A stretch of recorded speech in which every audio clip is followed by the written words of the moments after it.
Категорически приветствую всех, друзья! Прошел уже почти целый месяц с момента выхода прошлого видео. Я так рада видеть вновь всех вас на своем канале, но прежде чем я начну рассказывать основную заявленную тему ролика, хочется вас поблагодарить. У нас уже 6000 подписчиков на канале. Это как маленькое поселение на окраине в Европе. Будем продолжать в том же духе. Ну что ж, я хочу вам рассказать о том, как я пишу свои сценарии на своих видео, что меня вдохновляет и как вообще это все в голове у меня рождается, все эти идеи. Ведь вы только видите финальный продукт, который шлифованный. Но иногда за кадром случаются очень угарные моменты, и, конечно же, это все скрыто от ваших глаз. Порой сами съемки бывают невероятными, и никто не знает, чем и как они могут закончиться в итоге. Ребят, в общем, я очень сильно устала. Время сейчас где-то приблизительно час ночи, мы только закончили. Я представляю, как соседи офигевали из нашего красного цвета.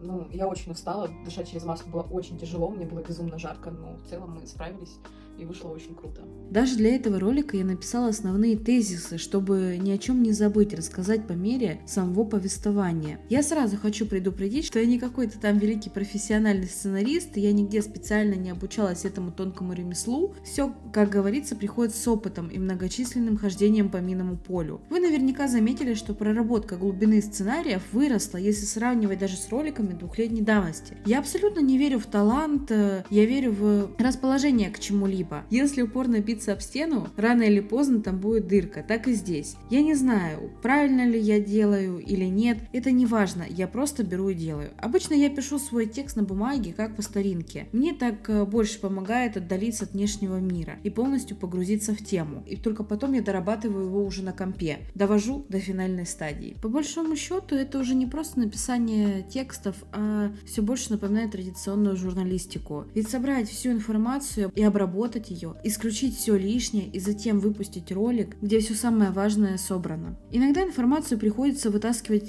клешнями и углубляться на дно, чтобы найти интересный материал, который представляет ценность. Я вам сейчас покажу настоящий клад, свой блокнот, в котором собраны будущие наработки, которые станут основой для следующих видео. Только послушайте.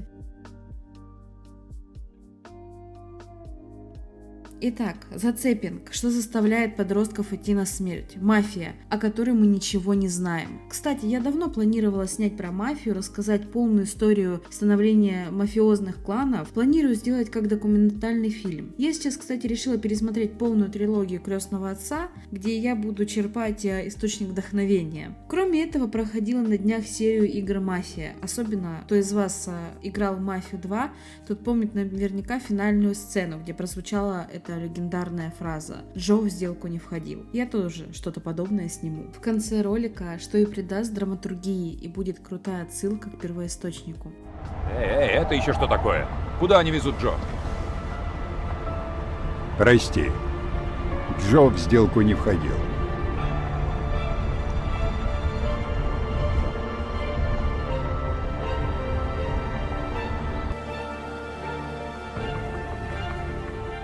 Я уже представляю автомат Томпсона, сигара, Маша в кожаной шляпе, костюм обязательно черный, полный образ. Ну и все это будет сопровождаться с интересной историей про мафию, начиная 30-80-х годов. Полный винегрет. Тут еще написан сценарий про кредиты и рабство. Даже начало ролика есть с раскадровками. Для тех, кто не знает, что это такие мини-сценки будущего видео. Например, начало ролика показывает полный спектр эмоций человека, который доведен до морального самоуничтожения и не находит для себя выхода лучше, как повеситься. Неприятный ролик в плане восприятия, но жизненный. Тут даже есть будущий сценарий про Детройт и автомобильную американскую промышленность. Надеюсь, все эти прекрасные ролики вскоре появятся на моем канале, но в новом году уже. Помимо всего прочего, написанные заготовки про самое гениальное ограбление банка за всю историю, где мы с вами вернемся в ту эпоху Дикого Запада и окунемся в атмосферу вестерна в лучших традициях фильмах о ковбоях. В лучших традициях фильмах о ковбоях. В лучших ёбаные ковбои. В лучших традициях фильмах о ковбоях. Еще подумываю сделать, возможно, какие-то обзоры на свое оборудование или на новую технику, которая попадется мне в руки. Но, как всегда, недостаточно на времени, чтобы это все делать. Тогда мне придется клонировать себя и сделать много маш, чтобы все успевать. Вообще, само написание сценариев напоминает кекс. Что-то, блин, ей захотелось. О май! Если не стоит и нет желания, то что бы ты ни сделал, то ничего не получится. Так и здесь. Я могу написать за вечер объемный сценарий, а бывает и трачу неделями времени, без особого настроения и прочих сопутствующих вещей. Я просто бросаю писать и через какое-то время возвращаюсь вновь к написанию. И с удивлением для себя все идет как по маслу. Много сценариев, которые я просто выкинула в мусорку, потому что не пишется и все. Я когда работала на телеке, там было четкое техническое задание. Например, написать сценарий какой-то программе или ток-шоу. Время давали неограниченное и вообще требовали от тебя сверхкачества на пределе твоих возможностей. Но они не учитывают одну важную деталь, что отличный классный сценарий не может родиться, потому что ты так захотел. Если, допустим, снять круто, тут можно постараться, и в итоге ты снимешь здорово, при большом желании. Сценарий, напротив, тут не только от тебя все зависит. Я считаю, что этому ремеслу научиться нельзя. Просто писать и писать на те же темы, которые тебе близки и в которых ты что-то понимаешь. И однажды ты что-то напишешь крутое. Я думаю, что так везде работает, но с написанием текстов и в сборе информации это особо заметно. Я вам даже больше скажу, что у меня в школе по русскому была стабильная 2 в четверти. Так, ой, блин, что-то у меня тут лямка соскочила. Сейчас я его сниму. Так, если что, это в сценарий не входило, это вышло случайно, просто что-то пошло не так. Ладно, вернемся к остальной теме. Ну так вот, помимо русского, я плохо ладила еще с литературой. С ней вообще связаны не очень приятные воспоминания. Я ничего против Пушкина не имею, но вот этот его дуб зеленый и кот выбешивали меня. Даже запомни, для меня простой стишок это было просто непосильной задачей, это ад был какой-то. Меня даже хотели из школы выпереть, потому что я тупо не усваивала программу. Но в то же время по математике и прочим точным наукам мне просто не было равных. Даже успела в Олимпиаде школьной занять первое место по математике. Награды до сих пор где-то в шкафу лежат. Мне всегда было тяжело с текстом работать, это правда. Но технические сценарии к видео очень люблю, где нужно какие-то технические моменты рассказывать или показывать. Также разбираться в новом софте, плагинах, фишках для монтажа. Яркий тому пример это искусственный интеллект или про взлом ВКонтакте. Маша задротка, одним словом. Человек, кстати, который мне делает постоянно обложки к видео, по образованию юрист. Она отлично знает законы, и я ей всегда кидаю свои сценарии перед тем, как видос начинать записывать. Мало ли что. Не обо всем можно сейчас рассказывать, и лучше заранее все перепроверить по несколько раз. Если что-то не так, то я беру и заново переписываю часть текста, и именно поэтому в начале ролика часто появляется дисклеймер. Припоминая еще все эти школьные спектакли на Новый год, это было ужасно. Меня буквально заставляли все это учить из-за моего голоса. Педагоги находили в моем голосе красивый тембр. Мне кажется, если мои школьные педагоги услышали или прочитали сценарий, который я сейчас пишу, они бы сказали, блин, это реально Маша. Но они просто бы не поверили, потому что они знали, как я училась. Это вообще, мне кажется, у них был бы взрыв мозга. Мне очень нравится фильмография Квентина Тарантино, что неудивительно. Еще я могу отметить режиссера Роберта Родригеса с его фильмами «От заката до рассвета» и так далее. Часто смотрю документальные фильмы с их участием, своего рода фильм о фильме, где они рассказывают, как и что снималось, каждая сцена по порядку. Оттуда я беру идеи, которые я могу уже в своих видео и сценариях использовать. Очень полезно, кстати. Прокачивает навыки и тренирует общую насмотренность контента. Чтобы он сел в машину через дорогу, или тебе придется переименовать это место. Я не могу, черт. Да в чем дело? Я хочу, чтобы он сел в машину через дорогу, или ты... Блять! Блять!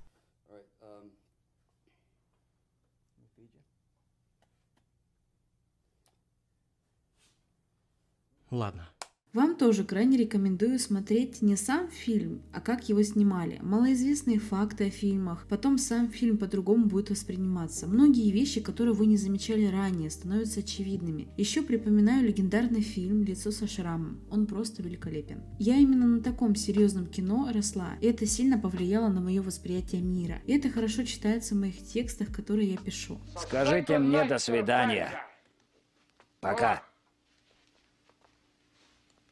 Вы в последний раз видите, чтобы плохой так себя вел. Кроме фильмов и музыки, которые ежедневно я слушаю, я стараюсь играть побольше видеоигр. Куда же без них? Оттуда можно много идей подчеркнуть для будущих своих видео. Кроме этого, сейчас видеоигры это не как раньше. Считай, как смотришь игровой кинофильм. Тоже отдельный вид искусства, который вдохновляет. Совмещаю приятное с полезным. Все деньги, которые остаются, я стараюсь вкладывать в свою квартиру или в свое оборудование. Картину приходила в галереи. Поэтому не делаю, как многие блогеры, арендовать красивую студию в центре Москвы с шикарным видом для видео. Это проще некуда, и относительно недорого аренда подобной хаты. Но я хочу из своей квартиры студию построить, не отходя от кассы, как говорится. За это время я столько всего поменяла здесь, даже, ребят, поработала болгаркой, прикиньте. Это новый опыт для меня, хочу из себя сделать все идеально, а не в какой-то студии. Ведь обратно домой ты же все равно вернешься, а дома будет срач. А у меня другой совсем подход, тем более выгодное вложение в себя и в свои условия проживания, чтобы выходящий контент на этом канале был на ступень выше. Но, как многие из вас наверняка знают, нет предела совершенства. Всегда хочется сделать лучше, чем ты можешь на самом деле. Мне очень понравился комментарий одного человека, вернее ответ на комментарий под моим роликом про Darknet. Да, я тут соглашусь с ним. Иногда тебя поймут, когда тебя уже нет, а при жизни к тебе никак не относятся. Много таких примеров в мировой истории найти можно. Но я это делаю для себя, и многим из вас это нравится. Я не хочу останавливаться на месте, а пробовать новые форматы, новые свежие идеи, разные тематики. Будем расти вместе с вами и достигать новые вершины. YouTube — это моя отдушина. И когда я одеваю эту маску, я прям перевоплощаюсь, и мне на все наплевать становится. На личные проблемы, внутренние переживания, уж тем более на хейт в мою сторону. Мне просто безумно в кайф тем, чем я занимаюсь сейчас. Кстати, насчет маски, тут забавная история. Я смотрела фильм «Судная ночь». Эта маска именно оттуда, и я хорошо запомнила эту маску и сразу ее захотела найти и купить. Сказала себе «хочу» и точка. Но, как вы видите, она уже 2 года со мной. Считайте, тоже часть большой истории моего канала. Сидеть и писать сценарии, я даже не знаю, какое видео будет и что в итоге я хочу видеть. Для меня это какое-то чудо.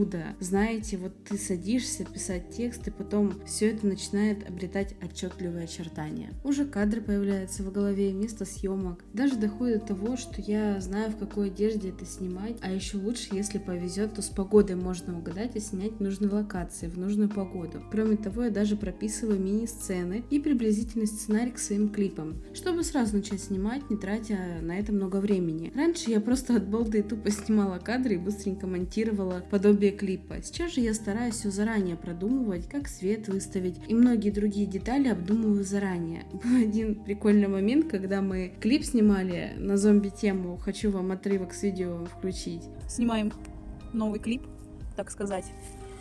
О, честно, люди эти достали.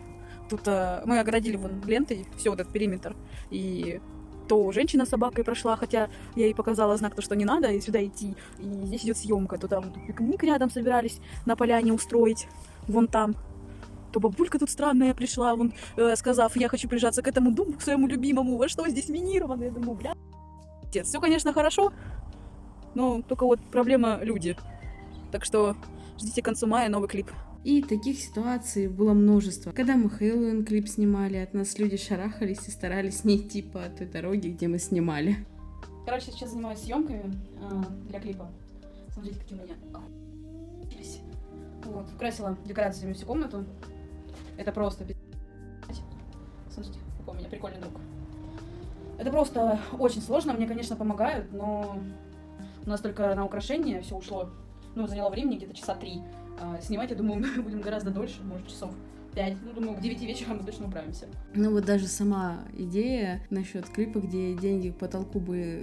Точнее, где деньги с потолка висели. Я не знаю, как эта идея вообще пришла мне в голову, просто я уже представила клип, и я поняла, что не хватает чего-то. До меня дошла мысль, что деньги — это был бы самый лучший вариант. А был еще момент, когда мы снимали поздно ночью, представьте, лес, тропинку, вспышку, и какие-то люди там стоят. Конечно же, вы не пойдете туда. Один мужчина хотел пройти, но потом резко передумал и просто обратно направился, резко пошел быстрым шагом. Даже не само видео, а сколько с ним связано воспоминаний, эмоций. Наверное, поэтому мне дорого каждое видео, которое я делала. Ну, почти каждое. И тут круто, когда ты черпаешь эмоции даже с процесса съемок, а вдвойне приятно, когда тебе еще это безумно нравится. Надо бы мне сделать как-нибудь огромный пак. Маша Рябинина, не вышедшие, где собраны самые ржачные моменты со съемок, и вставить их в одно большое видео. Там действительно есть на что посмотреть. Я хочу вас предупредить, если вы тоже захотите вести свой канал или подумывали об этом, будьте морально готовы, что большая половина друзей, знакомых вас не поймут, и со временем эти так называемые друзья отпадут. Так и у меня случилось. Это нормально. Тут нет ничего такого. Им не интересно, что я делаю. Мне не интересно, чем они занимаются. Но и с другой стороны, если вы захотите вести блог, вы сможете найти много единомышленников, с которыми будете вместе развиваться и пробовать новые для себя вещи. Открывая канал, я знала, что это будет долгий марафон, возможно, в длинную жизнь, или до того момента, когда интернет загнется. Я считаю, что у каждого человека должно быть свое любимое хобби. Именно то хобби, которое ему очень нравится. И никто не вправе осуждать его за то, что ему нравится. У многих с этим гигантские проблемы.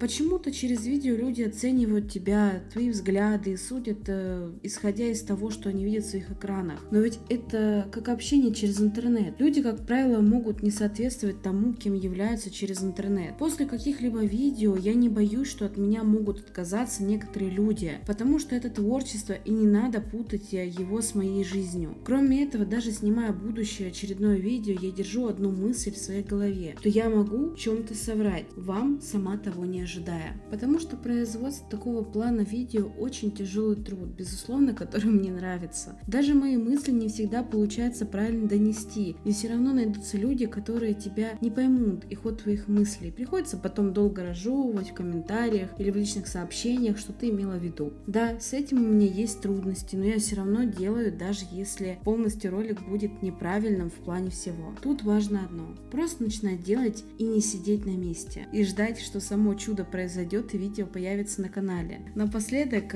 хотела затронуть тему мата в своих роликах. У меня был коммент один под моим роликом. Я в нем рассказывала про блокировку ютуба в России и про рутуб в целом. Мне написал человек, что слишком много мата, я же девочка, и вообще защитнички нашлись. Во-первых, а кто сказал, что девочка не может материться? И кто решил, что красиво, а что нет? Все прям в один момент святыми стали. Если зайти на мой канал, у меня много видео разной тематики, где полностью нет мата. И таких видео очень даже много. Очень удобно судить по одному лишь ролику, где у меня сгорело. Советский Союз развалился более 30 лет назад, а люди остались со своими взглядами от своих родителей и прошлой жизни. Есть определенные ролики, где без мата нельзя обойтись, тем более это живой контент. Не нравится, смотрите кринжовые ток-шоу на телеке, где, конечно же, тотальная цензура и не будет ни единого мата, где все актеры мертвые, эмоции. Вот такое, наверное, вам нравится. Мне лично нет.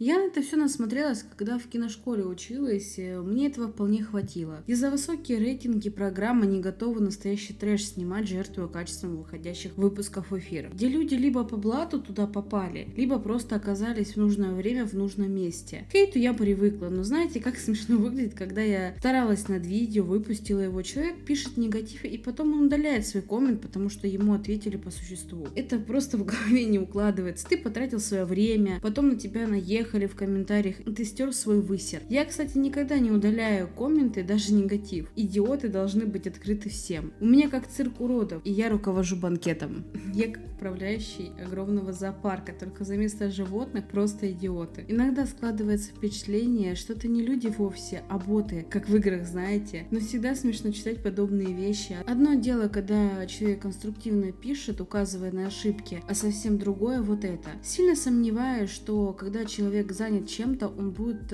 строчить негатив и как-то задевать автора. И, конечно, с этим я ничего не сделаю. Это всегда будет. Даже у Эйнштейна были хейтеры в огромном количестве. Вы думаете, это его остановило? Нет. Он все равно дальше стал заниматься тем, что ему нравится, и что у него получалось лучше остальных. Те, кто что-то делают, им некогда разводить срач в комментариях. Они одержимы своим любимым делом, которое доставляет им массу удовольствия, и продолжают заниматься этим, несмотря ни на что. Меня не покидает одна навязчивая мысль из головы, что я что-то забыла вам сказать. Но, как обычно, по закону подлости я вспомню об этом лишь когда буду принимать ванну. Да и не расскажешь обо всем в рамках одного видоса, это нереально. Тогда мне проще сразу книгу выпустить на 1000 страниц, где я все напишу. Буду с вами уже прощаться. Берегите себя, скоро увидимся в новом видео. И, конечно же, ждите совместный клип на Новый год. В нем же я вас всех поздравлю. Мы этот трек записывали специально на студии. Отличное завершение этого года. Обязательно не пропустите его, будет очень классно. Следите за актуальными новостями в моем телеграм-канале, а также в паблике ВКонтакте. Все ссылки есть в описании. Всем добра, до скорого, друзья. Люблю, целую, мои зайки. То есть, если ты можешь создать что-то такое, что действительно захватит сознание людей, что-то, что идет именно от тебя, и при этом созвучно другим, то к черту всех, чувак, просто иди вперед, не обращай ни на кого внимания. Даже если сначала твое творчество кажется подражанием кому-то, это не значит, что оно будет таким всегда. Когда мы со Slipknot только начинали, мы были миксом разнообразных групп, кучей различных саундов, соединенных вместе. Знаешь, все от хип-хопа до Корн, Slayer и Sepultura. Все это мы собрали и обработали, и в итоге у нас получился наш собственный стиль. Одним словом, мой совет следующий. Если ты чувствуешь, что это твое, не останавливайся, иди вперед. Но ты должен отдавать всего себя, всю энергию и стремление, а также все свое желание прорваться, чтобы в дальнейшем создать потрясающее шоу с потрясающей музыкой и публикой, которая ходит к тебе на концерты. Вот откуда оно идет, от страсти.